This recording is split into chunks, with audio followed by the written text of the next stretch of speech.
Boa noite, irmãos. Os irmãos sabem do assunto que nós estamos tratando, óbvio, não?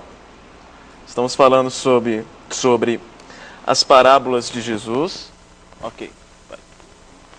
Nós já falamos sobre o filho pródigo. Falamos da última vez sobre o bom samaritano. Então nós respondemos a pergunta principal que nós fazemos sempre. O que esta parábola nos ensina? Nós vimos a estrutura do diálogo da parábola do bom samaritano, fizemos a análise do primeiro tempo e do segundo tempo, e a estrutura é sempre a mesma. O doutor faz a pergunta, Jesus não responde, ele faz uma outra pergunta, aí o doutor responde acertadamente. Jesus, então, reafirma aquilo que ele disse. O segundo tempo é a mesma estrutura. O doutor pergunta, na tentativa de se justificar, quem é o meu próximo. Jesus, então, não responde, antes conta uma parábola e faz a pergunta: quem é o próximo? Quem responde é o doutor da lei. Ele acerta? Acerta. E nós vemos uma ênfase nos verbos que Jesus usa, é sempre fazer. Ou seja, o problema daquele doutor da lei não era o conhecimento, porque ele sabia muito bem. Qual era o problema dele? Que ele não fazia. E é possível o homem fazer o que a lei exige? Não. Porque a lei, ela é perfeita. E o que ela exige é perfeição. Na parábola, no entanto, nós temos a resposta principal que o doutor faz, que é: o que farei para herdar a vida eterna? E qual é a resposta de Jesus? Bem, a lei exige o que deve ser feito. Não há possibilidade de cumpri-la perfeitamente. Logo, como nós herdamos a vida eterna? O que a parábola diz? Nós herdamos a vida eterna por meio de... Pode falar. Pode falar. Se for para errar, erra sem medo. Por meio de Jesus. Por meio do bom samaritano. Que vem e faz aquilo que os religiosos não fizeram. E repare na semelhança dos atos dos salteadores com os religiosos. Eles vieram a Jerusalém, eles fizeram o quê? Roubaram e depois eles foram embora. O sacerdote, ele vem até a estrada, ele vê, o que ele faz é ver apenas, depois ele vai embora. Depois o levita, ele aparece na estrada, ele vem, o que ele faz? Apenas ver, e depois vai embora. Repare que a atitude é a mesma dos salteadores. No entanto, o bom samaritano, ele vê, faz. E depois, faz mais, os primeiros socorros. Vocês lembram? Primeiro ele coloca o óleo, depois o vinho. O normal era o quê? Primeiro passar o vinho para desinfectar, depois o óleo para amolecer as feridas e, por último, fazer as ataduras. No entanto, Lucas muda a ordem. E a ordem que ele nos passa é a mesma ordem dos sacrifícios, das libações que eram entregues pelo sacerdote. Primeiro o sacerdote entregava o óleo, depois o vinho. O que Lucas está dizendo? Quem ofereceu um sacrifício vivo e verdadeiro foi quem? O bom samaritano. E depois, o que ele faz? Ele transporta aquele homem inconsciente para uma estalagem. E ele vai guiando, o verbo grego indica guiar, até a estalagem, ou seja, ele leva o rapaz no animal montado ali. E naquela época quem guiava era quem? O servo. E por último, ele faz o pagamento final, colocando-o sobre o seu próprio animal, no dia seguinte tirou 2 denários, entregou aos hospedeiros, dizendo: cuida deste homem, e se alguma coisa gastares a mais, eu te indenizarei quando voltar. Isso te lembra de alguma coisa, não te lembra? O que farei para herdar a vida eterna? a vida eterna só é herdada por meio do bom samaritano, que oferece um sacrifício verdadeiro, daquele que vem ao mundo como servo sofredor e daquele que paga o preço. E quem faz isso? Jesus. E por que Jesus se identifica como o bom samaritano? Aí nós lemos aqueles textos, lá em João no capítulo 8, que os fariseus diziam, não é com razão que nós o chamamos de samaritano? Jesus não tinha nenhuma ligação com este povo, em termos de descendência. Afinal, ele é descendente da tribo de Judá. Ele é descendente do rei Davi, cumprindo assim com o critério do Messias, que deveria ser descendente de Davi. No entanto, os judeus queriam justificar o ódio que eles nutriam, no caso os fariseus, os doutores da lei, que eles nutriam por Jesus. E como eles justificariam isso? Associando ele aos samaritanos. E aí eles teriam a razão de odiá-lo. Mas Jesus está dizendo, é o bom samaritano, aquele que é odiado pelos religiosos, que faz o que tem que ser feito, se sacrificando, servindo e morrendo, para que então, pela graça, possamos herdar a salvação. Depois nós tratamos um pouco sobre o conceito de justificação. Hoje nós vamos falar sobre o rico insensato. Nós vamos ler um texto que está lá em Provérbios, capítulo 11, versículo 28. Em seguida nós cantaremos o hino de número 14, entoando deste modo louvores ao nosso Deus. Provérbios 11, versículo 28.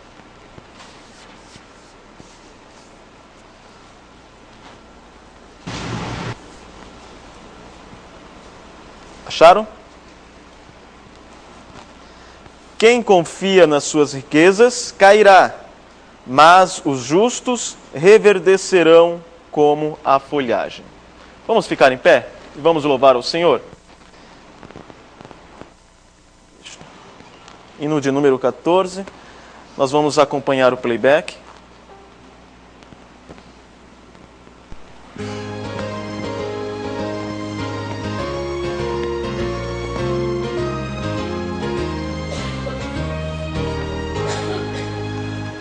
Vamos nós louvar a Deus, vamos ao Senhor de toda a luz, Santo, Santo, cantem, louvem lá nos céus, nosso Deus e Rei Jesus, exaltado seja Deus, Santo, Santo, exaltado seja nosso Deus e Pai, exaltado para sempre o exaltai.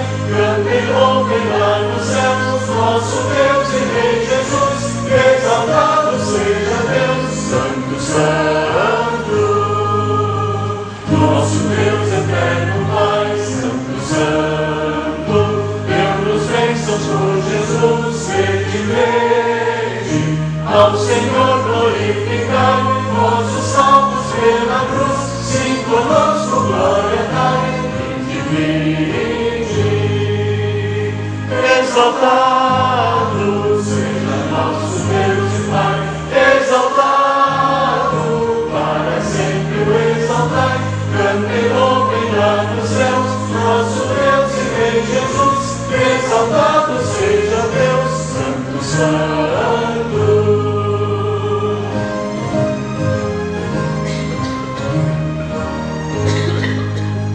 Exaltemos nosso Deus, Santo, Santo, exaltemos com fervor hoje, tributemos todos nós, sinos santos de louvor, se louvor em alta voz, hoje, exaltado seja nosso Deus e Pai, exaltado para sempre o exaltai, cantem, louvem lá nos céus, nosso Deus e Rei Jesus, exaltado seja Deus, Santo, Santo. Amém.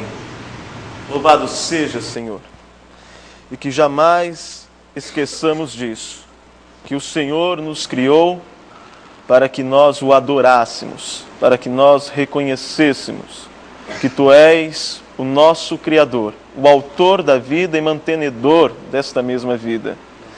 E o Senhor fez com que as escamas de nossos olhos caíssem, para que reconhecêssemos apenas Tu como nosso Senhor e Salvador. No entanto, ó Pai, oscilamos e necessitamos continuamente da Tua palavra que nos orienta, do Santo Espírito que nos ilumina, para que andemos no caminho que o Senhor nos preceitua em Tua palavra. E é deste modo, humildemente, que nós pedimos, ó Pai, a iluminação do Teu Santo Espírito, para que possamos entender a Tua palavra e andar pelos caminhos que Te agrada. Ó Deus, nós reconhecemos que somos falhos e que necessitamos da Tua graça e da Tua orientação. Seja conosco, ó Pai, neste momento. É o que nós te pedimos e fazemos isso por causa do sacrifício de Cristo Jesus. E por meio deste sacrifício temos acesso agora a Tu, ó Pai, ao Deus Pai, que nos ouve e que age em nosso favor. E é no nome do nosso Senhor Jesus nós oramos. Amém. Podem assentar. O rico insensato. Abra sua Bíblia em Lucas, capítulo 12. Vamos ler do versículo 13 ao versículo 21. Eu farei esta leitura.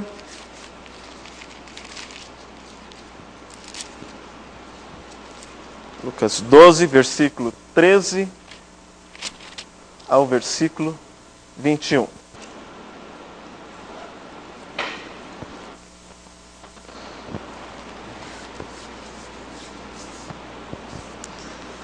Nesse ponto, um homem que estava no meio da multidão lhe falou: Mestre, ordena meu irmão que reparta comigo a herança. Mas Jesus lhe respondeu: Homem, quem me constituiu juiz ou partidor entre vós? Então lhes recomendou: Tende cuidado e guardai-vos de toda e qualquer avareza, porque a vida de um homem não consiste na abundância dos bens que ele possui. E lhes proferiu ainda uma parábola, dizendo: O campo de um homem rico produziu com abundância, e arrazoava consigo mesmo, dizendo: Que farei, pois não tenho onde recolher os meus frutos?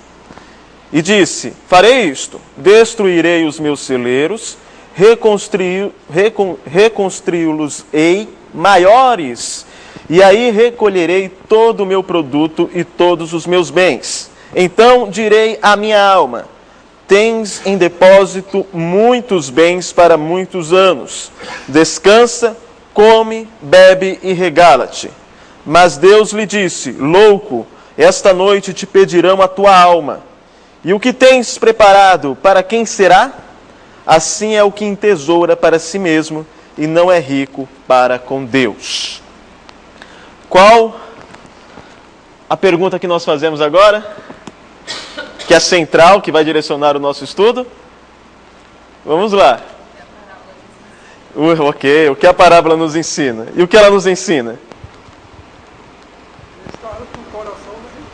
Que eles estavam com o coração na riqueza. Quem mais? Opa, vai passando o microfone para um corajoso, para uma corajosa. O que mais nos ensina? Quais são os ensinamentos que ela nos traz?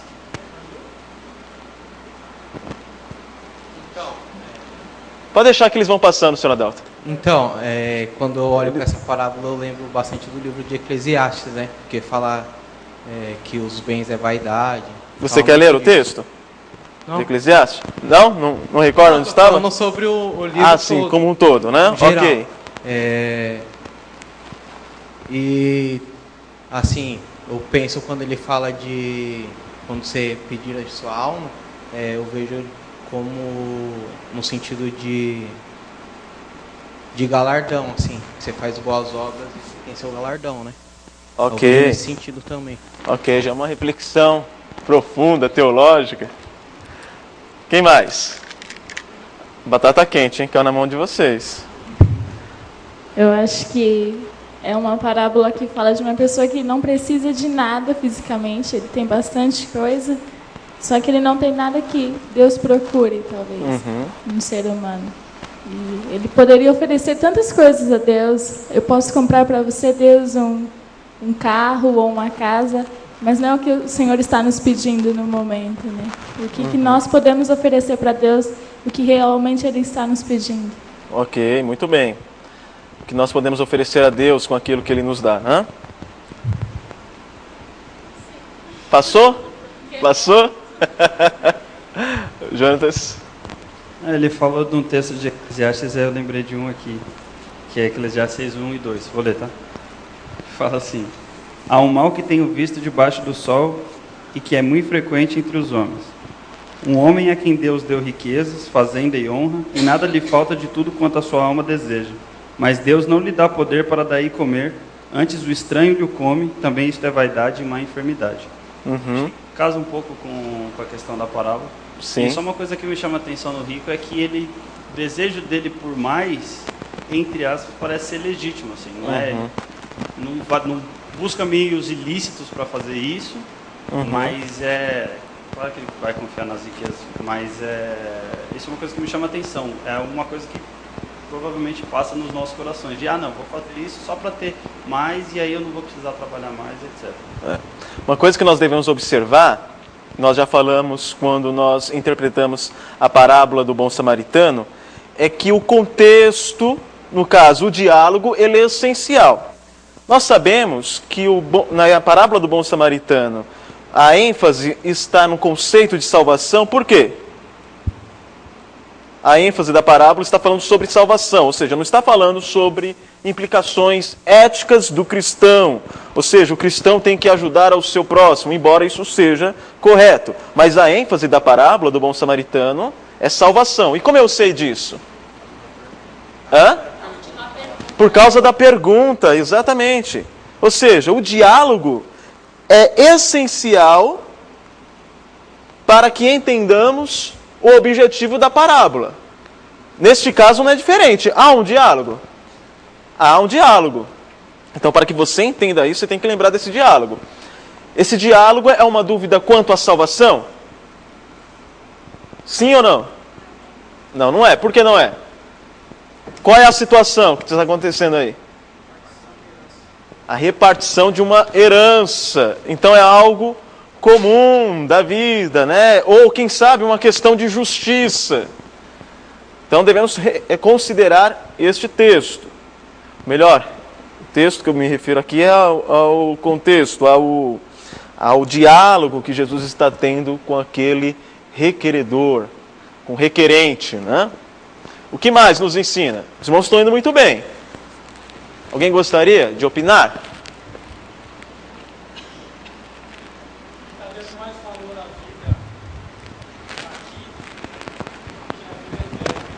Eles...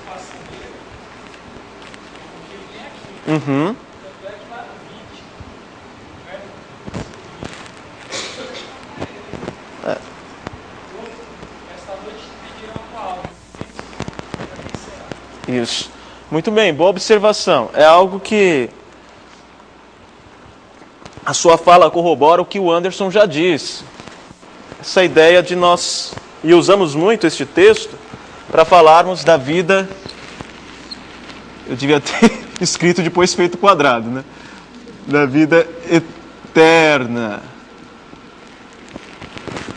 Dizem que quem tem a letra feia são pessoas inteligentes que têm que escrever, que acompanhar a escrita, né?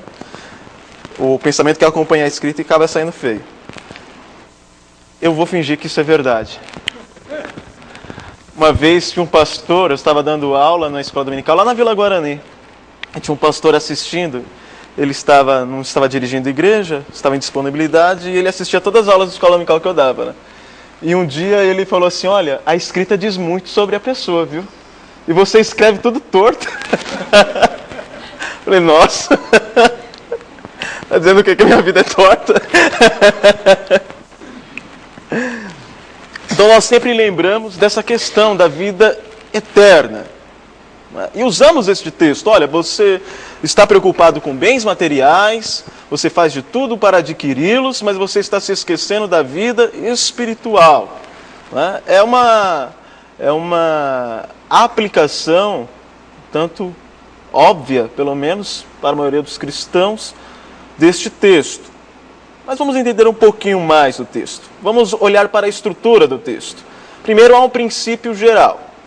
Leia aí o versículo 13 ao 15, quem estiver com o microfone. Versículo 13 ao 15.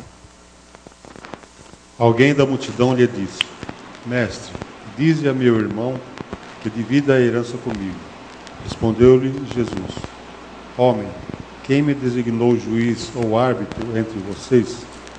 Então lhes disse: Cuidado, fiquem de sobreaviso contra todo o tipo de ganância. A vida de um homem não consiste na quantidade de seus bens. Ok. Então a passagem ela começa com uma conversa simples entre Jesus e um requerente, ou seja, aquele que requer a sua parte na herança. Esse requerente ele é anônimo, ele não se identifica, e ele toma a forma, e há uma forma de um pedido aqui, né? E Jesus dá uma resposta. Ele faz um pedido. Qual é o pedido do requerente? Ordena. É muito importante isso, não é só reparta. Ele ordena, reparta a herança, ou peça, né? Para que o irmão reparta a herança que nós recebemos. Há uma resposta de Jesus. Qual a resposta de Jesus? Um tanto ignorante, né? Exato. Homem, quem me constituiu juiz ou repartidor entre vós? Toma, né? E há um provérbio antes da parábola. O provérbio é o que Jesus cita. Tende cuidado e guardai-vos de toda e qualquer avareza, porque a vida de um homem não consiste na abundância dos bens que ele possui. Esse é o provérbio. Porque a vida de um homem não consiste na abundância dos bens que ele possui. E não por coincidência, a parábola termina com um provérbio. Existe uma estrutura. É o que nós vamos ver. Agora, o versículo 16. Começa a parábola. E lhe proferiu ainda uma parábola. O que diz em seguida? Pode ler, quem estiver com o microfone. Versículo 16. E lhes proferiu ainda uma parábola, dizendo: O campo de um homem rico produziu com abundância. Até aí. Até aí. O campo de um homem rico produziu com abundância. O texto está dizendo que o homem trabalhou muito e conseguiu? Está dizendo? Não está. O que aconteceu até aí, no versículo 16? O que acontece no versículo 16? O campo simplesmente produziu. Não dependeu dos esforços dele, não está se tratando de uma herança. Ele já era rico. E por mais que ele fosse rico, simplesmente o campo produziu. E o campo produz por quê? É lógico, vai dar várias explicações geológicas, né, baseadas na agricultura, etc. Mas acima de tudo, a causa primária é Deus. Que Ele é o autor e mantenedor da vida. Então, estes bens foram bens outorgados. O campo produziu. É uma informação importante. Em seguida, versículo 17, alguém leia. E arrazoava consigo mesmo, dizendo, que farei, pois não tenho onde recolher os meus frutos. E disse: farei isto, destruirei os meus celeiros, reconstruí-los-ei maiores, e aí recolherei todo o meu produto e todos os meus bens. Até aí. Vamos ficar apenas com o versículo 16. Então observe a estrutura desta parábola. Existe um princípio geral que está sendo discutido, a questão do diálogo, de repartir bens. O requerente está requerendo, por mais redundante que seja, o seu direito de ter parte naqueles bens. No versículo 16, Jesus começa uma parábola dizendo que o campo simplesmente produziu, ou seja, aquele bem foi outorgado àquele homem muito rico. Daí em diante, há 5 estrofes desta parábola. Existe um problema. Qual é o problema no versículo 17? Ele não tem onde recolher os frutos. Este é o problema. O versículo 18, ele cita um plano. E este plano é para o presente. Presente dele, não é? Qual é este plano? Destruir os celeiros e reconstruir novos celeiros maiores. E deste modo ele vai recolher o seu produto. Então há um plano presente e baseado neste plano, o que diz o versículo 19? E direi, o que mais? E direi a minha alma. Pode ler. Tens em depósito muitos bens para muitos anos. Descansa, come, bebe e regala-te. Olha lá. Há um problema, existe um plano, o plano dele é ótimo, e este plano tem implicações para o seu futuro. E depois disso eu ainda vou dizer, alma, divirta-se com tudo isso que você tem. Agora o versículo 20, o que acontece? Mas Deus lhe disse: louco, esta noite te pedirão a tua alma. E o que tens preparado, para quem será? Agora nós temos aqui a 5ª estrofe. Você percebe as 5 estrofes, né? 1, 2, 3, 4, 5. No centro dessa estrofe, nós vemos o problema, o plano, e as implicações desse plano para o futuro. E esta parábola, ela fecha, está começando, chegando ao seu final, fazendo um contraste com o seu início. Enquanto os bens aqui foram outorgados, no versículo 16, no versículo 20, esses bens são deixados. Ele vai morrer, e estes bens que foram outorgados vão para onde? Vão ficar. Ele vai deixar. Versículo 21. Assim é o que entesoura para si mesmo e não é rico para com Deus. Ele fecha com o princípio geral. Eis então a estrutura desta parábola. A parábola se divide. Opa, deixa eu botar aqui. Vamos continuar vendo. A parábola se divide em 5 estrofes. No centro da parábola, o rico faz 3 discursos, referindo-se ao problema, ao plano que ele tem, e por último, o plano futuro. Esse é o centro, com 3 discursos do rico. Então, na primeira parte desse discurso, ele esboça o problema. Na segunda parte, ele decide acerca de uma solução. Na terceira parte, ele reflete acerca do futuro, à luz daquela solução.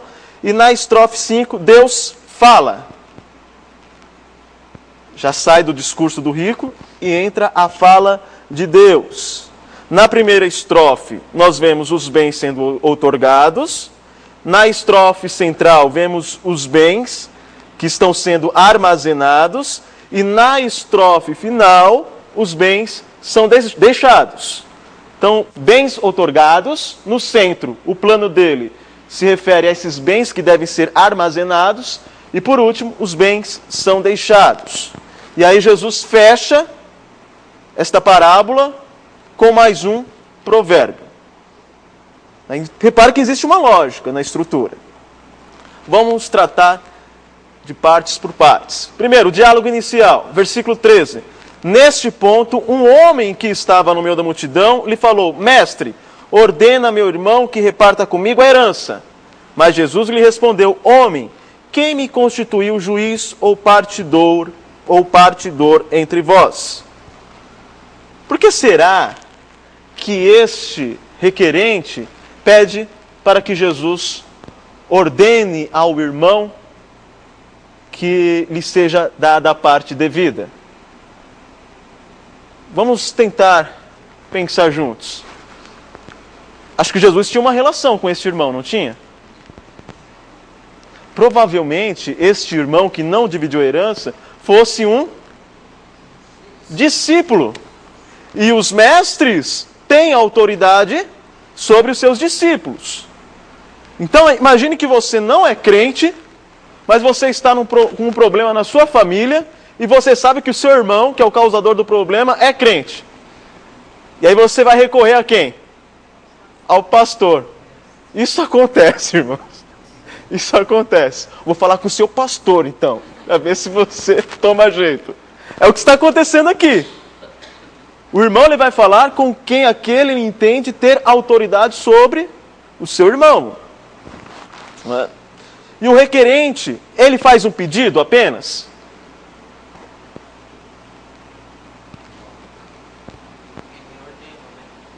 Ele pede para que Jesus ordena. O requerente ele não pede arbitramento. Ele não fala assim, olha, eu estou pedindo uma reconciliação com meu irmão. Eu quero me acertar com meu irmão. Ele não faz isso, ele faz? Não.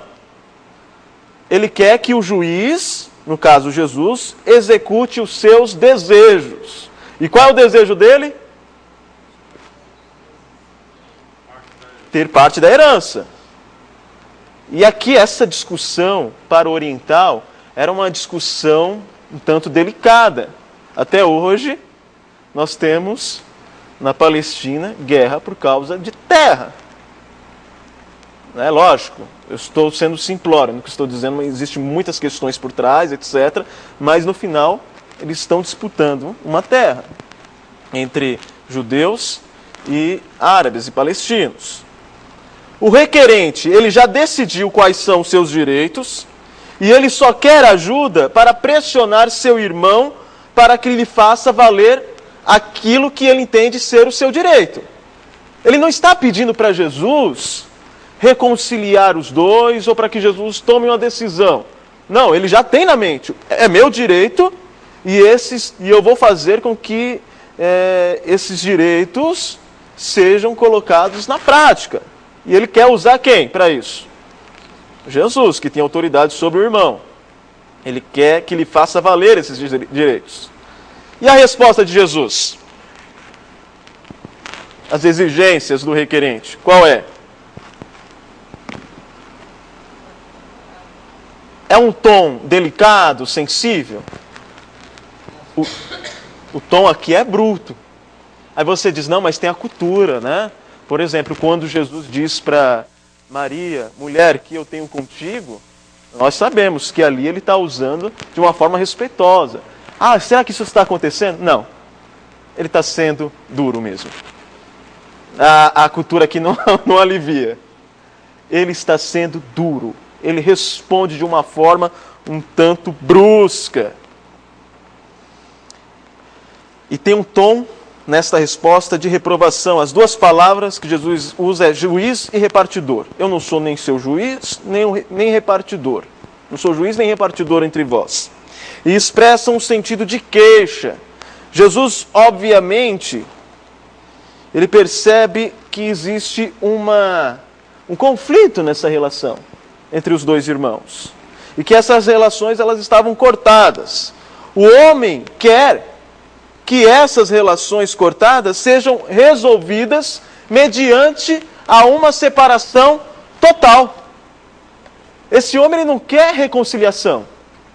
Ele quer uma resolução. E para ele a resolução é separação total. Diga logo para ele qual é a parte que me interessa e pronto, cada um para o seu lado. Repartidor. O que te lembra? Essa palavra, o que te traz à mente? Repartidor. É aquele que separa, que reparte. E esses dois homens não estão separados? O que Jesus está dizendo é que ele não é repartidor dessas relações. Ele é o conciliador.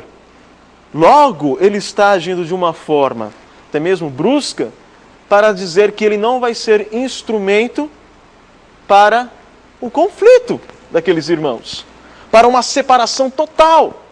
E é muito interessante a palavra grega.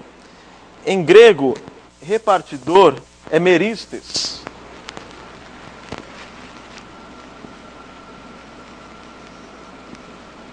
Meristes.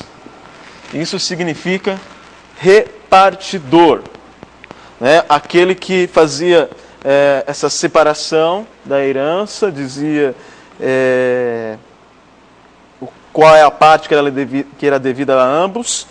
Mas existe uma outra palavra, que é o contrário de repartidor, que é reconciliador. E a palavra grega para reconciliador era mesistes. Provavelmente Lucas está usando aqui um jogo de palavras. Eu não sou meristes, mas mesistes. Se você cortar aqui o R, né, e trocar o I, colocar aqui, pronto. Muda a palavra, é bem simples, elas são palavras muito próximas uma da outra. Jesus ele está dizendo, eu não sou meristes, não sou repartidor. A função de Jesus é outra, é reconciliar. E alguns estudiosos e comentaristas antigos, eles entenderam esse jogo de palavras que Jesus está usando. Ele não se apresenta como repartidor, mas sim como reconciliador. Jesus ele não estava demonstrando indiferença para com as reivindicações de justiça legal, mas ele estava insistindo que há um lucro maior do que obter uma herança. E há um prejuízo maior que perdê-la. Só para você entender aonde eu quero chegar, o rico ele conversa com quem? Sobre os seus planos para o presente e para o futuro. Consigo mesmo. Por quê? Nós vamos ver mais à frente que era muito comum um homem rico, aí até mesmo os homens mais poderosos da aldeia, se ajuntarem em rodas e passarem horas, e eles gastavam anos só em conversas, eles discutiam tudo. As coisas mais simples, decisões como essa, com certeza seria discutida entre estes homens. Mas, ao contrário da cultura da época, aquele homem está discutindo consigo mesmo. E o que eu acabei de dizer é que Jesus quer mostrar para aquele homem que ele não é um repartidor, mas um reconciliador. E que existe um lucro maior do que as riquezas. E que há um prejuízo maior. E aí eu fiz uma comparação com a solidão do rico. Estão entendendo? Jesus está dizendo, olha, você está focado no dinheiro, mas existe um lucro maior. E que lucro maior seria esse?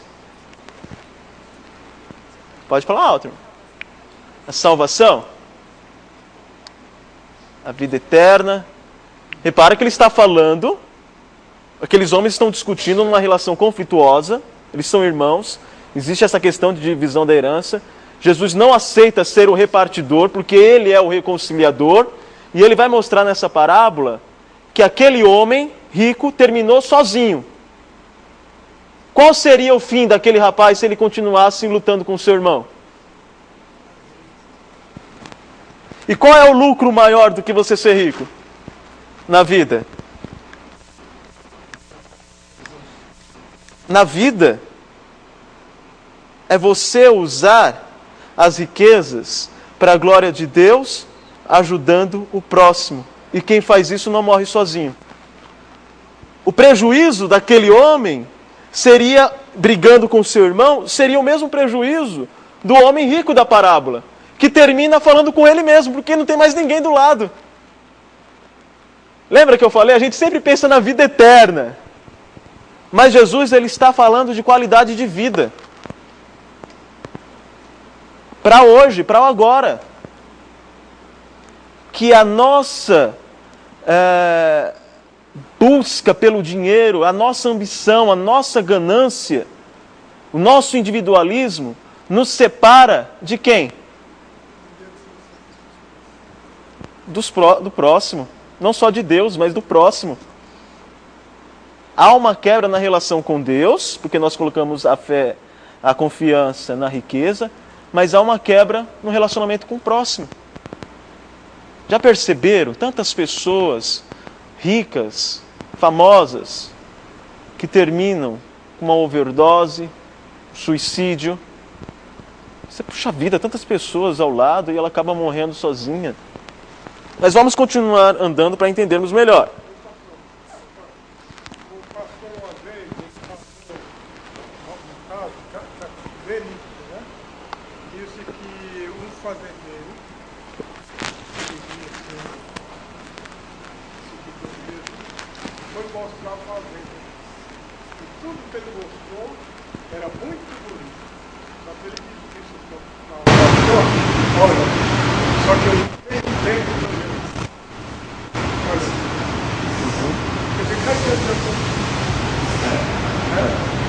Mas o que é difícil para nós, a gente pensa tanto nessa questão, nesse contraste entre a vida material e a vida eterna, que nós nos esquecemos do diálogo que Jesus teve com aquele rapaz.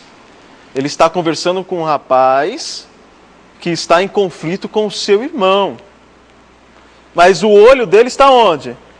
Não é na relação com o irmão, é na herança. Ele quer uma separação final. Cada um fica com uma parte, eu com a minha, tal, etc. Imagine, eu pego a minha parte, eu brigo com a minha irmã, né? Minha mãe fala assim, vocês vão dividir. Aí eu brigo com a minha irmã, eu falo, me dá a minha parte, fica com a sua, e nós dividimos isso de uma forma tão rude, tão agressiva, que aí eu passo o resto da vida sozinho, porque eu briguei com a minha única irmã. Aí Jesus está dizendo, isso é lucro? E aí eu termino rico, mas conversando com quem? Comigo mesmo. Então, lhes recomendou. Repare, lhes recomendou. Ele não está fazendo a recomendação para o homem apenas. O que Jesus faz agora é dar um ensinamento para todas as pessoas que estão ali. Ele usa essa situação para ensinar a todos. Então, lhes recomendou: tende cuidado e guardai-vos de toda e qualquer avareza. Porque a vida de um homem não consiste na abundância dos bens que ele possui. Há duas sentenças neste versículo. A primeira sentença é: tende cuidado e guardai-vos de toda e qualquer avareza. Geralmente ela é traduzida em referência à ambição, e a implicação clara é de que o problema do requerente não será resolvido se o seu irmão lhe dar a sua porção da herança. Não era esse. Jesus está indo na motivação do coração daquele homem. Não é a questão de justiça. É que às vezes nós dizemos, eu quero justiça. E requeremos justiça a partir de uma motivação pecaminosa. É muito interessante lá em Malaquias, no capítulo 4, quando o povo clama por justiça. Ele diz, onde está o Deus da justiça? E a resposta de Deus é, vocês querem justiça? Eu vou começar por vocês. Já pensou isso? Eu já vi gente brigada na igreja. Não foi na presbiteriana, foi em outra denominação. E era muito engraçado. Um de um lado e outro aqui. Aí um orava de um jeito, outro orava do outro. E os dois puxando Deus para o seu lado. Ó Senhor, tu tá vendo o que estão fazendo comigo? Me humilhando. E o outro daqui, outra oração. Cada um puxando a justiça para que lhe fosse favorável. Mas isso é um desejo egocêntrico, não é um desejo por justiça. E esse homem pede justiça, mas a partir de um coração egocêntrico. E Jesus aqui, ele se torna juiz sobre eles, e não entre eles. E julga as motivações. E ele identifica que a motivação daquele rapaz, ou daquele homem, em requerer a parte que lhe é devida, está saindo de uma raiz, o quê? Avarenta. Jesus identifica que ele está sendo motivado pela avareza. E aí a segunda sentença. Porque a vida de um homem não consiste na abundância dos bens que ele possui. Há duas palavras gregas para a vida. É bios. Tem a biologia, que é estudo da vida. E tem zoe. A palavra que Lucas usa aqui é zoe. Que não é uma vida apenas física, biológica, tem a ver com paz, tem a ver com não apenas existir, mas viver de fato. Porque você tem bios, você existe, você é um ser, você é um organismo. Suas funções estão funcionando, ou não, não completamente, mas estão, né? Isso é bios. Mas a palavra que ele usa é zoé. É vida, não é apenas existir, mas é viver, é desfrutar. Porque a vida de um homem não consiste na abundância dos bens que ele possui. Talvez você tenha riquezas, e isso é ótimo para o seu bios. Para te manter, porque você pode recorrer à medicina, você pode ter os melhores convênios, pode recorrer aos remédios mais caros, à alimentação e etc. Isso tudo sustenta a sua bios. Mas você não tem o quê? Alegria de viver. E isso não é vida. Bios, no caso, seria algo mais racional. Não racional. Tem a ver com o seu físico. Por exemplo, é possível que eu olhe para uma pessoa e diga, olha, esse rapaz ele é musculoso, ele é forte, saudável. Logo, ele é uma pessoa feliz. Eu posso dizer isso? Não. O que eu posso identificar, aparentemente, é que o bios está ótimo. Ele é saudável, ele é bonito, ele é forte, então não existe problema biológico algum com ele. Mas eu posso dizer que ele está desfrutando da vida? Não. Nem que sim, nem que não. Eu só vou saber se eu tenho um convívio. E esse desfrutar da vida, esse viver, é zoé. É algo que aponta para uma estabilidade. Porque eu posso ser forte, saudável, bonito e ser depressivo. E isso não é zoé. Isso não é vida. Presbítero Helder? Irmãos, vamos usar o micro... Isso, ótimo, obrigado. Essa palavra zoé aí podia ser entendido como o versículo que Jesus citou lá, eu vim para que tenham vida e vida em abundância. Exatamente. A palavra lá, se eu não me engano, também é zoé. É mais que vida biológica. Porque a vida de um homem não consiste na abundância dos bens que ele possui. Há dois ensinos aqui. Primeiro, o desejo de coisas materiais, o desejo desenfreado, a ganância, demonstrará sempre insaciável. Aquele que quer, ele tem dois medos. De perder o que ele já tem e de não ganhar mais.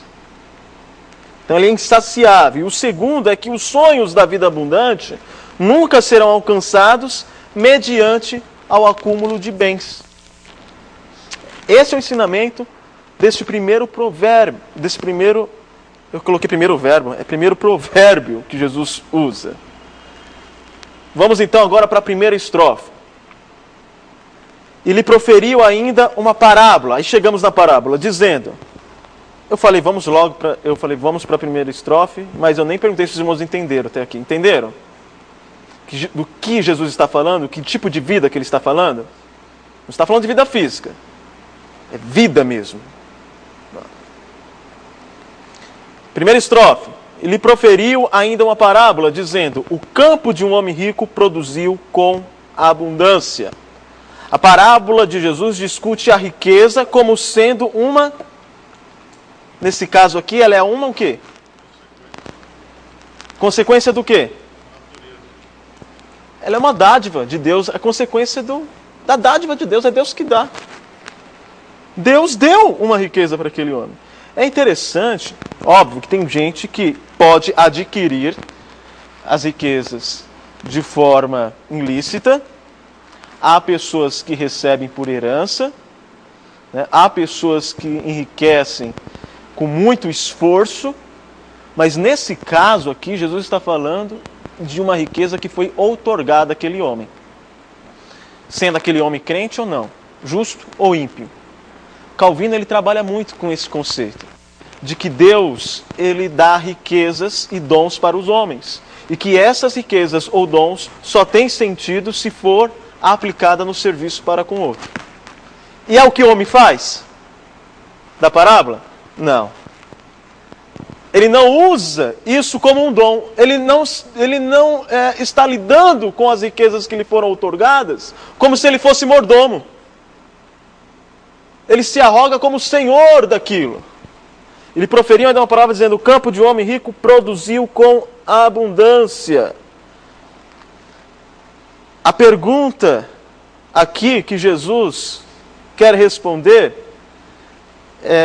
primeiro vem aquele questionamento, né? O que eu faço com o que ganhei? Esse é o questionamento do homem da parábola. O que eu faço com o que ganhei?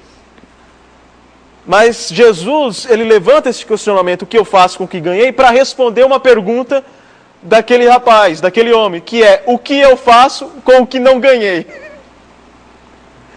Jesus vai levantar um princípio que serve para responder essas duas perguntas: o que faço com o que ganhei e o que eu faço com o que eu não ganhei. E agora, como eu vivo? Jesus vai mostrar como você vive, não bios, mas de uma forma zoética.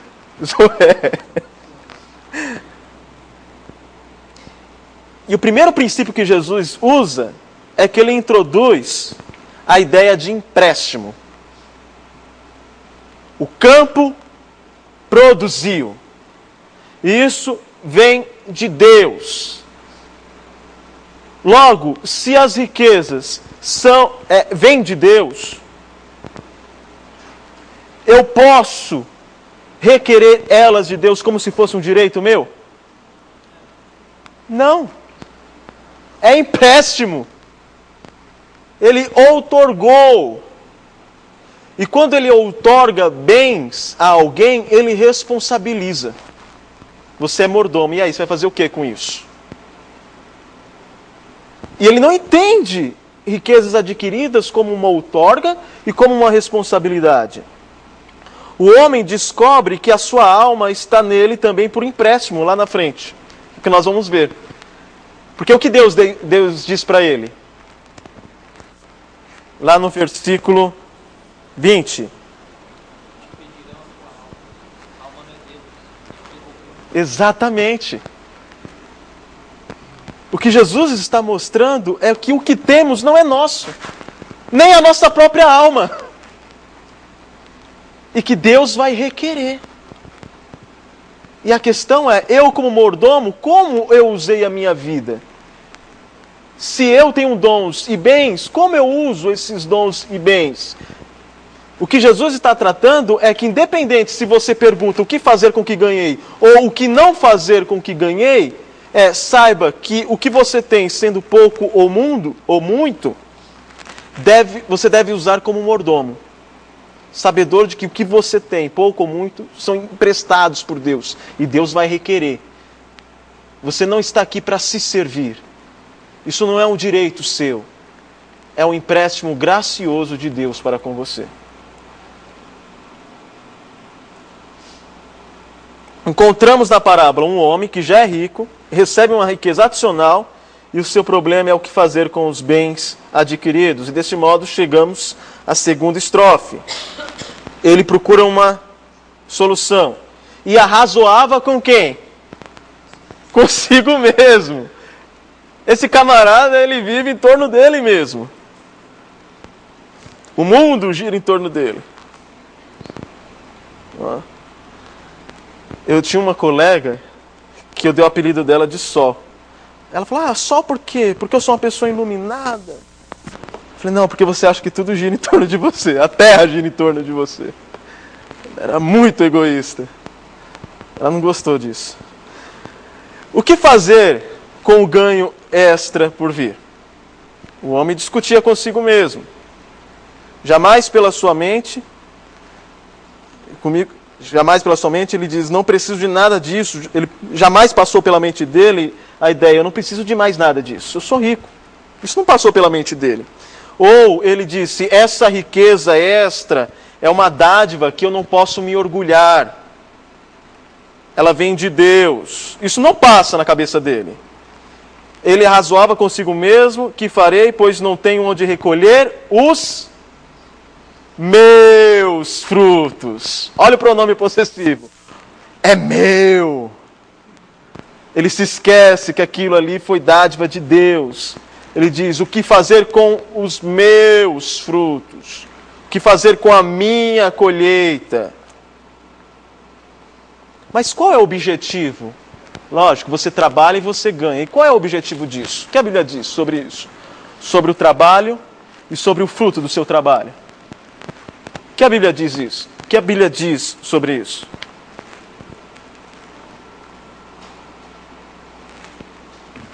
O que ela nos ensina? Antes de respondermos biblicamente, abra lá em Eclesiastes 5, versículo 10. Acho que foi o texto que foi lido, né? Eclesiastes 5, versículo 10. Alguém leia, por gentileza.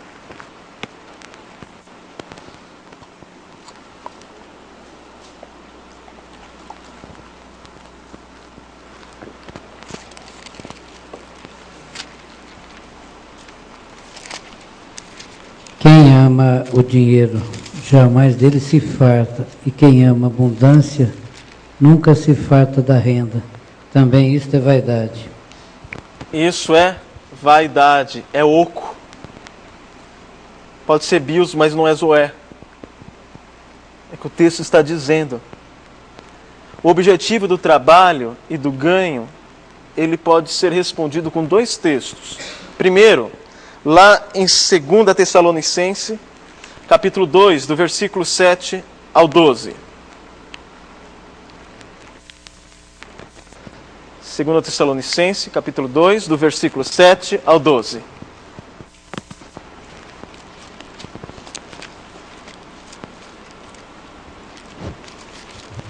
E outra pessoa, para ir já se preparando, leia Efésios 4, versículo 28.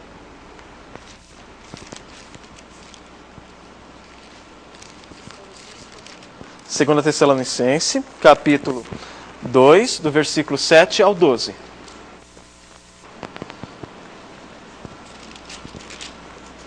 Segunda Tessalonicenses, né? Eu disse segunda? Segunda Tessalonicenses, do versículo 7 ao 12.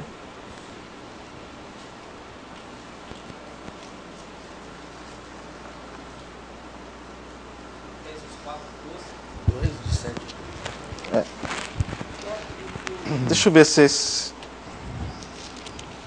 Com efeito, o mistério da iniquidade já opera e aguarda somente que seja afastado aquele que agora o detém. Ah, não, desculpa, irmão, eu errei. É 1 Tessalonicenses. Versículo 2... 1 Tessalonicenses, capítulo 2, versículo 7 ao 12. Embora pudéssemos, como enviados de Cristo, exigir de vós a vossa manutenção, todavia nos tornamos carinhosos entre vós. Qual ama que acaricia os próprios filhos? Assim, querendo-vos muito, estávamos prontos a oferecer-vos não somente o Evangelho de Deus, mas igualmente a própria vida. Por isso que vos tornastes muito amados de nós. Porque vos recordais, irmãos, do nosso labor e fadiga, e de como noite e dia labutando para não vivermos a custas à custa de nenhum de vós, vos proclamamos o Evangelho de Deus. Vós e Deus sois testemunhas do modo porque piedosa, justa e irrepreensivelmente procedemos em relação a vós outros, que credes. E sabeis ainda de que maneira, como pai a seus filhos, a cada um de vós exortamos, consolamos e admoestamos para viverdes por modo digno de Deus, que vos chama para o seu reino e glória. O que está acontecendo aqui? Paulo, em outros textos, vai mostrar que digno é o trabalhador do seu salário. Mas tudo indica que por causa de um problema financeiro daquela igreja, aqueles que estavam envolvidos na proclamação do Evangelho, eles fizeram o quê para não ser pesados para a igreja? Noite e dia, labutando, antes, né? Vós recordais, irmãos, do nosso labor e fadiga, e de como noite e dia labutando, para não vivermos à custa de nenhum de vós. Ou seja, há um princípio aqui que pode ser aplicado para qualquer tipo de trabalho. Você trabalha para quê? Para o seu sustento próprio e para não ser o quê? Pesado a ninguém. Porque se você não se autossustentar, você vai, para manter o seu bios, você vai recorrer a alguém. E vai ser mantido por essa pessoa, trazendo o quê? Peso a ela. Esse é o princípio. Você trabalha primeiro para se manter. Né? As mães, os pais gostam disso. Você quer fazer o que você quer nessa casa? Então primeiro vai trabalhar. E aí quando você se sustentar, aí você faz o que você quer. Não, nenhuma mãe aqui disse isso já, né? Pelas risadinhas. Para não ir trabalhar. Tem um ditado que diz que o pai ele não cria os filhos para si, né? Ele cria para dar continuidade na cultura. Agora Efésios 4, versículo 28. Aquele que furtava não furte mais, antes trabalhe fazendo com as próprias mãos, porque é bom para que tenha com que acudir o necessitado. Então aquele que furtava não furte mais, antes trabalhe para quê? Para acudir o necessitado. Isso vai ao encontro dos 3 princípios de finanças que Calvino aplicou em Genebra. Trabalho, você trabalha para a glória de Deus. Você fala, mas isso é óbvio. Não, naquela época não era. A palavra trabalho, ela vem de tripólio, do latim tripólio. Tripólio era um instrumento de tortura. Então o católico, ele via o trabalho a partir da queda, entre cardos e espinhos, com suor do teu rosto. Você vai labutar na terra para colher. Mas o reformado, ele voltava antes da queda e falava, peraí, o trabalho ele foi instituído por Deus quando? Antes ou depois da queda? Antes. Logo, o trabalho é bom. O trabalho, ele deve ser feito para a glória de Deus. E agora, aquele que está em Cristo, nova criatura é, as coisas velhas se passaram, eis que tudo se fez novo. 2 Coríntios capítulo 5, versículo 17. Então eu tenho que trabalhar para a glória de Deus.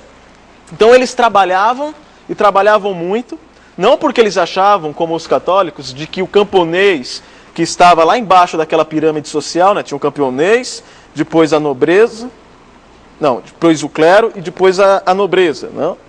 Então você não poderia ascender a nobreza, porque a nobreza ela tem sangue azul. Você tinha que se manter camponês.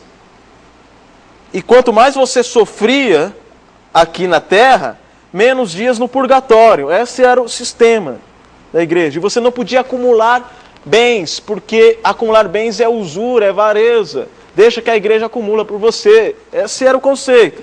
E os reformadores quebram isso. Não, o trabalho é bom e é para a glória de Deus. Esse é o primeiro princípio. Trabalhe para a glória de Deus. Segundo, viva uma vida simples. Calvino iria odiar este funk ostentação. Não tem nada a ver. Viva uma vida simples. Você trabalhando muito, dando o seu melhor para a glória de Deus, seu trabalho, ainda que não seja a sua motivação principal, vai ser reconhecido pelos outros. Você sendo reconhecido, vai vender, o seu trabalho vai ser reconhecido, etc. Né? Mas aí você vai receber dinheiro, vai gastar tudo que você tem? Não, vai viver uma vida simples. Vivendo uma vida simples vai o quê? Sobrar. E o que sobrar você faz o quê? Aí Calvino diria, o que sobrar você poupa para sustentar a si mesmo, para não ser pesado a ninguém e para acudir o próximo. Ele dizia, todo rico tem a obrigação e responsabilidade de ajudar o próximo. Se eu não sou rico, então estou fora dessa. Aí ele dizia, todo rico, ou melhor, toda pessoa é rico em relação a alguém. Você sempre encontra alguém mais pobre que você. E se você não tiver como ajudar financeiramente, ore, mas nunca se esqueça dos pobres. E isto é o princípio que nós vemos, tanto em Tessalonicenses quanto em Efésios. Você trabalha para não ser pesado ao outro, para se manter. Você poupa, você vive uma simples e poupa para se manter, para se projetar para o futuro e também para acudir aqueles que precisam. Mas aquele rico, ele não entendia isso. Ele fala consigo mesmo. Homem solitário, centrado em si mesmo, em si. A vida vivida em comunidade no Oriente Médio é muito comum, né? Como eu disse, né? A natureza, principalmente daquela época, era a natureza gregária. Então os homens mais importantes da aldeia se assentavam à porta e eles gastavam horas conversando sobre assuntos e transações mais simples. Mas nesse texto, aquele homem fala consigo mesmo. Essa colheita é minha. E o que eu farei? E o que eu farei com ela para a minha satisfação pessoal? Repare que Jesus, ele não está condenando a riqueza. Está? Os irmãos entendem que está condenando? Não está. A questão é o que você faz com a riqueza. E aquela riqueza daquele homem girava em torno dele próprio. Ele não pensava no outro. E ele disse, farei isto, destruirei os meus celeiros, reconstruí-los-ei maiores, e aí recolherei todo o meu produto e todos os meus bens. Perceberam na ênfase do pronome possessivo? Meus celeiros, meu produto, meus bens. É tudo meu. É que nem aquela criança, né? Ela tem um brinquedinho, já faz... Olha só como que a natureza do homem é uma natureza egoísta. Ela tem um monte de brinquedo. E aí tem um que ela não usa. Aí vem um amiguinho dela, bota a mão naquele brinquedo, ela é meu. Aí bota outro, é meu. É tudo dela. E se os irmãos perceberem, eu pelo menos tenho percebido isso. Eu acho que há exceções. Mas a primeira palavra que a criança fala não é pai e mãe, não. É meu, dá, não é? Já começa. A raiz do egoísmo só vai crescendo. Mas já está lá. Não é pai e mãe, não se engane. E há algo muito interessante aqui. Pode falar, Anderson.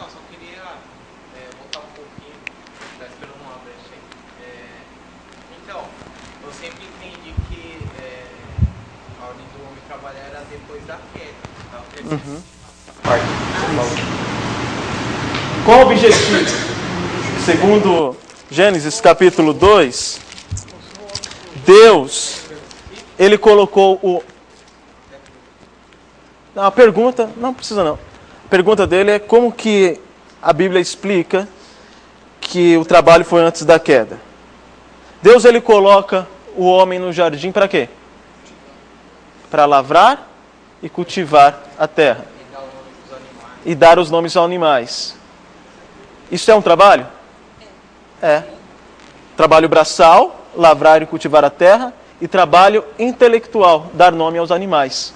E isso foi antes ou depois do pecado? Antes. Né? Então, aí nós já temos o princípio do trabalho antes da queda. É que eu tinha Não, agora você vai trabalhar, porque antes você não trabalhava, né? Não. O que vem são as maldições sobre o trabalho. Mas o trabalho ele já existia antes. Onde é que está aquela referência?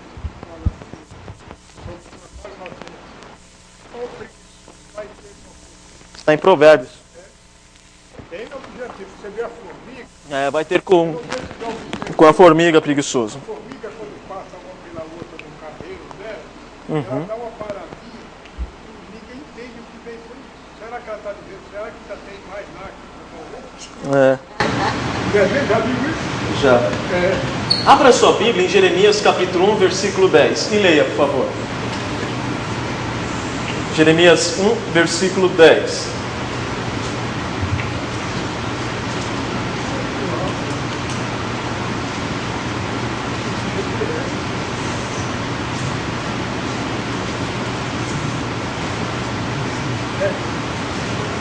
Jeremias 1, versículo 10.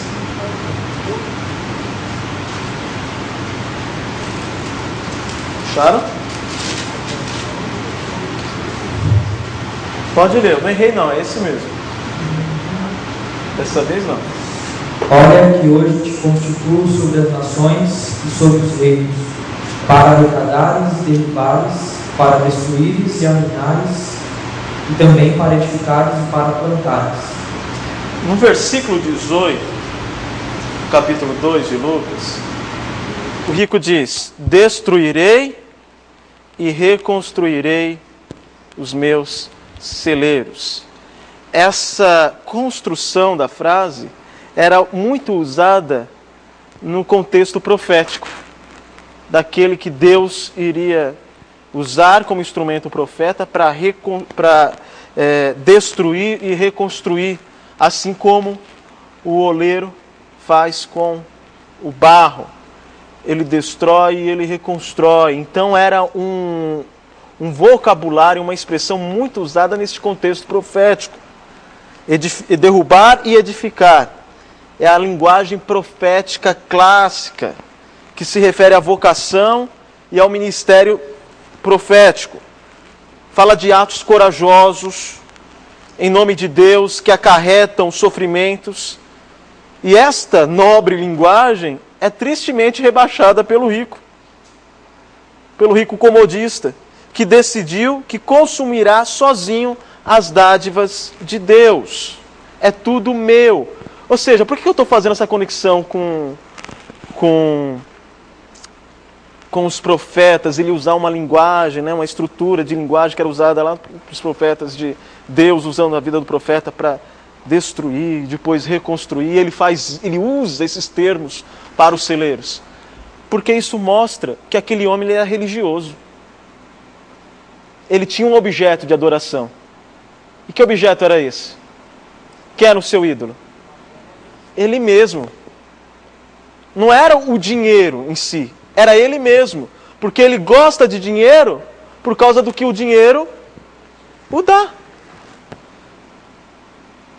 A serpente já disse a Eva: não é isso que Deus disse.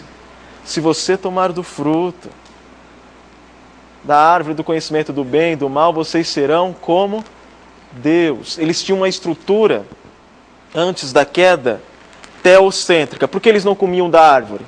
Porque Deus disse. Se Deus diz, está dito. Se Deus diz que é mal, é mal. Se Deus diz que é bom, é bom.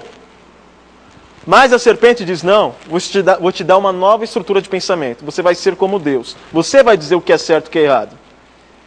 E Eva aceita isso? Claro que aceita. Vendo quem? Eva. O quê? Que o fruto era bom, agradável e desejável. Isso tudo foi ela que viu. Não foi o que Deus disse sobre o fruto. É o que ela está dizendo. Ou seja, o homem, por natureza, ele continua um ser religioso, mas por estar em pecado, ele adora não o Deus verdadeiro, mas a si mesmo.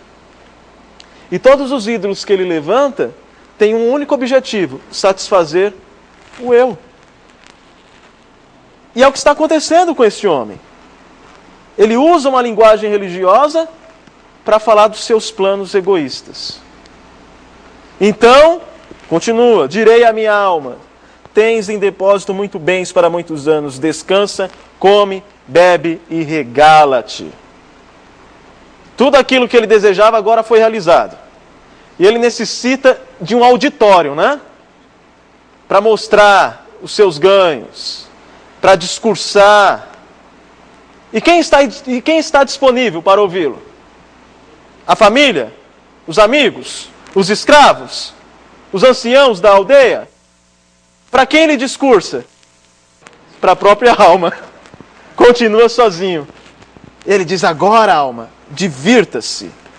E o termo que é usado aqui para regala-te é eufório. Euforion. Isso te lembra alguma coisa?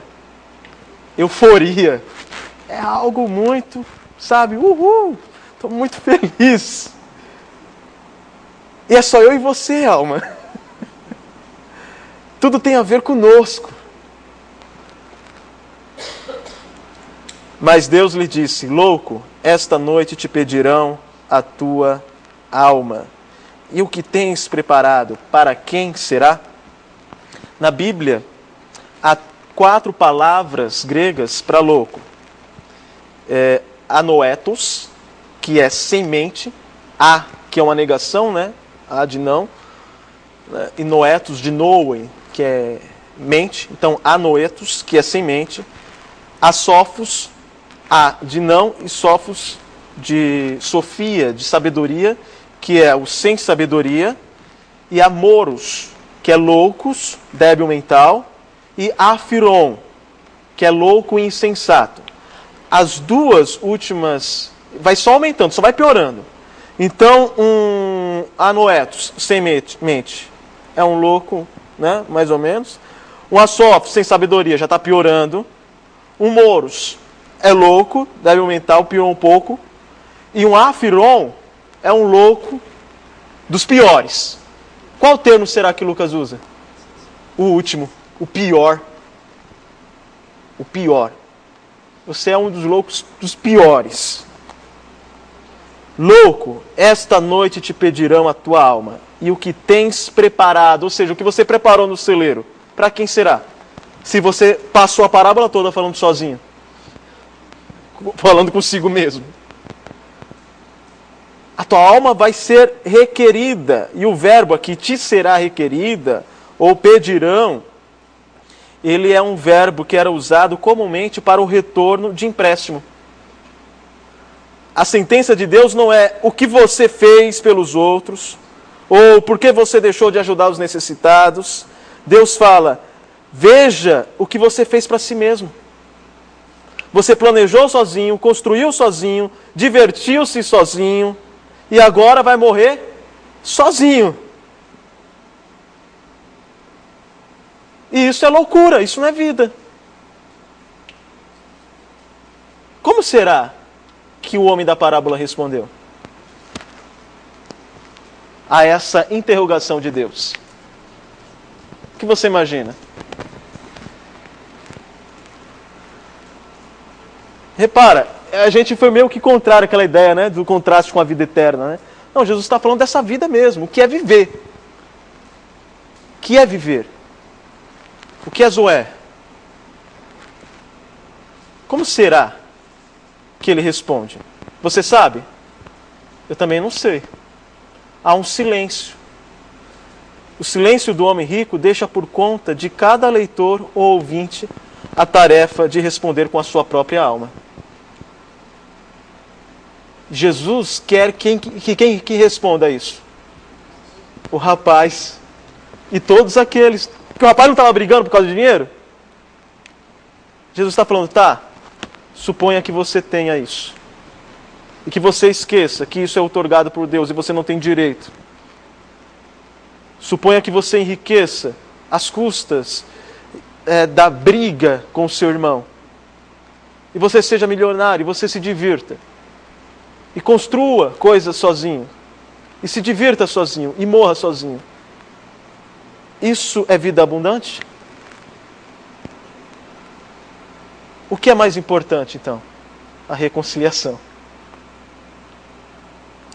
Jesus, então, fecha com o segundo provérbio. Assim é o que entesoura para si mesmo e não é rico para com Deus.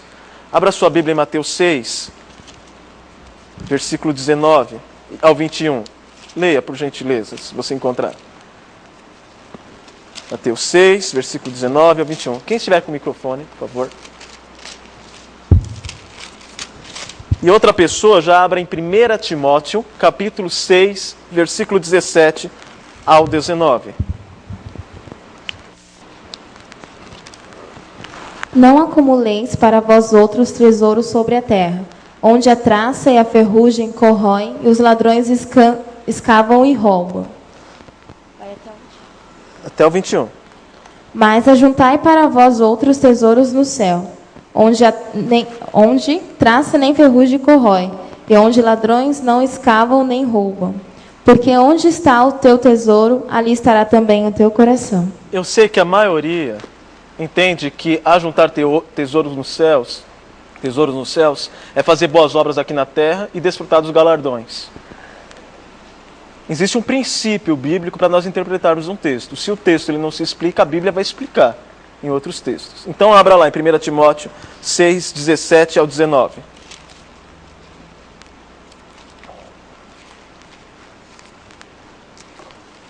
Ordena aos que são ricos no presente mundo que não sejam orgulhosos nem depositem a esperança na incerteza das riquezas, mas em Deus que nos concede generosamente tudo o que precisamos para viver satisfeitos. Orienta-os a praticarem o bem, e que sejam ricos em boas obras, sensíveis, solidários e generosos. Dessa maneira, acumularão um valioso tesouro para si mesmos, um firme fundamento para a era que há de vir, e assim alcançarão a verdadeira vida. E assim alcançarão a verdadeira vida. O que Paulo está dizendo é que você acumula tesouros quando você subtrai. Interessante, né? Quando você doa, quando você não vive para si mesmo, porque ninguém vive para si mesmo, é o que diz Paulo lá em Romanos capítulo 15. Quando você subtrai, você está acumulando tesouros nos céus, ou seja, tesouros celestiais, aquilo que não é mensurado na esfera material, porque o reino de Deus é um reino de ponta cabeça.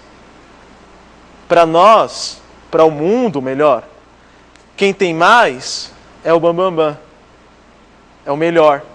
Mas Jesus diz que o maior no reino de Deus é aquele que serve, que não vive para si mesmo. Isso é acumular tesouros. É o que aquele rico não fez. Assim é o que entesoura para si mesmo. E quem faz isso não é rico para com Deus. Não está entesourando no sentido espiritual. Finalmente, qual é a reação do irmão? Nós perguntamos, qual é a reação do rico da parábola? A interrogação de Deus. Não sabemos, silêncio. E qual a reação do irmão, né, do requerente? Qual é? O texto diz? Mais uma vez, silêncio. Mais uma vez, há silêncio. Assim o ouvinte ou leitor é forçado a finalizar a atenção do texto em dois níveis. O do homem rico, o que o homem respondeu, e o requerente, o que é levado a concluir. Isso é você que tem que responder. Essa é a ideia de Lucas. A questão é, o que é vida para você? Será que você está se dedicando mais a acumular bens, evitando desse modo as pessoas, às custas de brigas, de conflitos? Isso não é vida. Algumas lições práticas e bem rápidas. Primeiro, um clamor pedindo justiça sem ser qualificado por qualquer autocrítica não é ouvido por Jesus. Aquele rapaz chega, Jesus, faz logo essa divisão. Jesus não ouve. Porque faltava àquele homem uma autocrítica. A questão é, o que me leva a pedir justiça? Por que eu oro por isso? Você tem que analisar as suas motivações. A Bíblia diz, é certo que o Todo-Poderoso não atentará à vaidade. E Tiago, no capítulo 4, diz Pedis e não recebeis, porque vocês pedem mal para gastar consigo mesmo, em seus próprios deleites. Então é necessário uma autocrítica para fazermos pedidos a Jesus. No caso de um relacionamento pessoal interrompido, Jesus recusa-se a responder um clamor por justiça, se a resposta for para contribuir para dar fim àquele relacionamento. Porque ele não veio como repartidor, como divisor. Jesus ele não vai ao encontro daquele rapaz que está requerendo justiça. Ele vai de encontro. Ele diz, sou eu, juiz ou repartidor, eu não vou dividir. Não adianta, se você tem um problema com alguém e você fica pedindo justiça, Deus diz, faça uma autocrítica. Pergunte-se a si mesmo se o que você requer é lícito. Ou se você está pedindo justiça, mas uma justiça seletiva. É muito usado, está bem usado esse termo, né? Na política, né? Justiça seletiva, só julga um partido e tal. A gente faz, se isso é verdade ou não, isso acontece conosco. A nossa justiça é seletiva. As parábolas de Jesus muitas vezes expressam uma profunda preocupação com os pobres. Para ele, justiça incluiu uma preocupação pelas necessidades e não simplesmente pelas aquisições. Mas aqui um clamor egoísta pedindo justiça é entendido por Jesus como um sintoma de uma enfermidade. Ele se recusa a respondê-lo, mas pelo contrário, dedica-se à cura da doença que produzirá o pedido. Porque o que motiva aquele homem a fazer aquele pedido, a enfermidade que habita em seu coração, é a avareza. É a avareza. As possessões materiais são dádivas de Deus. Deus, na verdade, outorga suprimentos de coisas materiais que não são adquiridos pelo esforço humano. Cada vida é um empréstimo. Porque o texto diz, sua vida agora vai ser tomada, vai ser requerida. O homem rico da parábola presumia que possuía as coisas, meus bens, minha alma. A parábola o apresenta como errado em ambos casos. Nada do que ele disse é meu, era dele de fato. Nem a sua própria alma. Somos mordomos. A pessoa que pensa que a segurança e a boa vida podem ser encontradas nas coisas materiais é nécia ou louca, insensata. E por último, a vida abundante pode ser encontrada em entesourar, ou seja, guardar tesouros para Deus e não para si mesmo. E você faz isso quando você vive para Ele e não para si. Quando você assume uma estrutura de pensamento teocêntrica, Deus no centro, não antropocêntrica ou egocêntrica. Você entesoura, você guarda, acumula tesouros celestiais quando você vive para Deus, usando dos seus bens para a obra, para a expansão do reino e para ajudar o próximo. E quando você faz isso, isso é vida abundante. Você não está vivendo numa caixa, achando que o mundo gira em torno de você. Por último, Tiago fala do rico que murcha em meio ao seu estilo de vida. Jesus apresenta um quadro parabólico do mesmo fenômeno. A riqueza deste insensato destruiu a capacidade de manter quaisquer relacionamento humanos duradouro. Ele não tem ninguém com quem abrir-se e, o que é pior, ele nem sabe que tem um problema. Ele está só. Então o texto, irmãos, ele não está falando de vida eterna. A ênfase dele, é lógico, você pode fazer a aplicação sim, mas a ênfase dele é mostrar que quem acha que a vida se resume em ajuntar riquezas, não tem vida. Não tem vida. Porque a vida abundante é você assumir uma estrutura de pensamento teocêntrica e usar os bens que você tem, os dons que você tem, para a glória de Deus e para o serviço do próximo. E quando você serve o próximo, você está servindo a Deus. Do contrário, você não tem vida e você é louco. Jesus, ele cita esta parábola para repreender a avareza do coração daquele homem. Alguma pergunta? Deu para entender? Tá nebuloso? Não? Vamos ficar em pé. Vamos ter uma palavra de oração. Eu vou pedir ao presbítero Eldo que faça essa oração. Por favor, alguém passe o microfone para ele. Obrigado.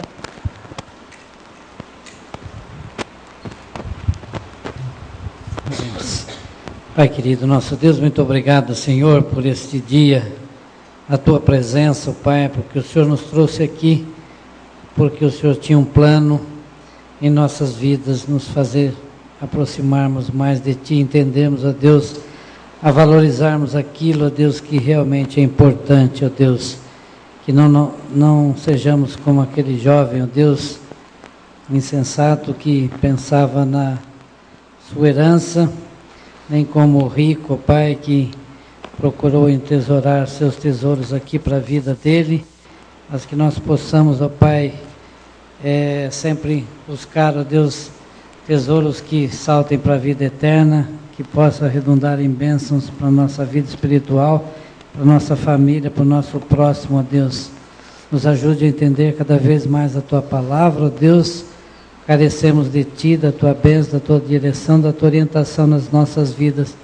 Possamos aplicar esta bênção, esse estudo nesta noite, ó Pai, nas nossas vidas, diariamente, para a honra e glória do Teu nome.